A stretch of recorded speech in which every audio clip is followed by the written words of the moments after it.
Welcome to This Explainer. Today, we're diving into a really fascinating, kind of hidden global chain reaction. We're going to explore how a disruption literally thousands of miles away in the Middle East is about to fundamentally change the retail price tag on your favorite t-shirt.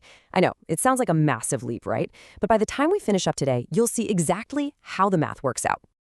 Look, when we hear the words fertilizer shortage, we instantly and completely naturally think about food. We picture wheat, corn, maybe empty grocery store shelves.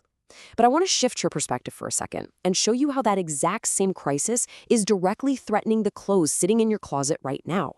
Our source material today reveals that this fertilizer crisis actually extends way beyond the food supply, bleeding straight into global textiles. It's a fascinating paradox, isn't it?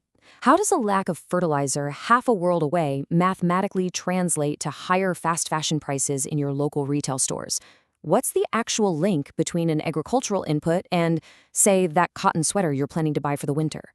Well, that is the invisible string we're going to pull on today. Here's the roadmap of the domino effect we'll be exploring. First, the fertilizer fashion connection. Second, the Gulf supply choke point. Third, the coming cotton crunch. Fourth, cascading factory shortages. And finally, your wardrobe's price tag. This is going to let us trace this invisible supply chain cascade step by step. Section 1. The fertilizer fashion connection. As our source material brilliantly points out, cotton doesn't feed people, but it clothes them. It's an incredibly vital crop. And while it obviously doesn't end up on our dinner plates, it actually requires the exact same intensive agricultural inputs as major food crops. It is literally every bit as dependent on nitrogen as a massive field of wheat. And here's the hard data backing that up. To get optimal fiber yields, a single hectare of cotton demands between 80 to 120 kilograms of nitrogen. That is a highly intensive requirement.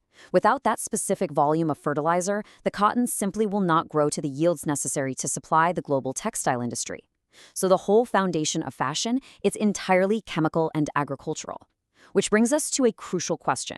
Where do the world's biggest cotton producers actually get all this nitrogen fertilizer? Section 2. The Gulf supply choke point. The top global cotton producers, we're talking India, Pakistan, China, Brazil, and Turkey. These guys are the engines of the global cotton supply. But to keep those engines running and to meet that 80 to 120 kilogram per hectare requirement we just talked about, they rely heavily on massive imported inputs to maintain their crop yields. They just don't produce enough fertilizer natively to sustain their own cotton farming. The sheer scale of this vulnerability is pretty striking. Just look at this dependency. India and Pakistan source an incredible 29 to 41% of their fertilizer directly from the Gulf region. Think about that. Nearly half of the nutrients feeding their cotton crops are imported through a single, highly sensitive geopolitical area. Meanwhile, another major producer, Turkey, is also deeply exposed, but kind of in a slightly different way. Rather than importing the finished fertilizer, Turkey depends almost entirely on Gulf-sourced natural gas to manufacture its own domestic fertilizer. So whether it's the raw chemical compound or the energy required to make it, the flow of fashion really starts in the Gulf. Which leads us to what happens when that delicate supply line gets threatened. Section 3. The coming cotton crunch. If there's a disruption in the Strait of Hormuz, and that essential fertilizer stops flowing to the farms in India, Pakistan, and Turkey, well, we enter what our source explicitly describes as a raw material nightmare. Cotton yields drop dramatically due to these fertilizer constraints. Suddenly, there simply isn't enough raw cotton to feed the massive global textile industry. The agricultural failure essentially becomes a manufacturing failure. Section 4. Cascading factory shortages. So this global domino effect flows sequentially. Producer countries like India, Pakistan, and Turkey experience severe yield drops, and then they pass those shortages straight onto manufacturing hubs like Bangladesh, Vietnam, Cambodia, and Ethiopia. These are countries whose entire economies run on turning that raw cotton into garments. And finally, of course, that squeeze hits the retail markets in the US, Europe, and Japan. To really grasp the impact on those manufacturing hubs, let's look at Bangladesh as a prime example. Bangladesh is the world's second largest garment exporter.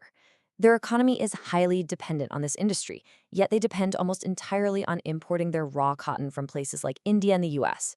So when Indian cotton yields drop because of a Gulf fertilizer shortage, Bangladesh's factories literally run out of material to stitch. A production decline at the farm level cascades relentlessly through all of these manufacturing nations. Bangladesh factories face acute shortages, Vietnamese and Cambodian garment sectors slow down, and Ethiopian textile exports just stall out. The core takeaway from our source here is that this threatens the critical economic growth and employment these specific hubs rely on. It's a devastating blow to their national economies. And that brings us to the very last domino in this global chain, the impact on your wallet. Section 5. Your wardrobe's price fag. Here is the ultimate trajectory, laid out step by step. Step 1, a disruption in the Gulf. Step 2, a sudden fertilizer shortage in South Asia. Step 3, a severe decline in raw cotton yields. And finally, step 4, higher retail prices for clothing everywhere.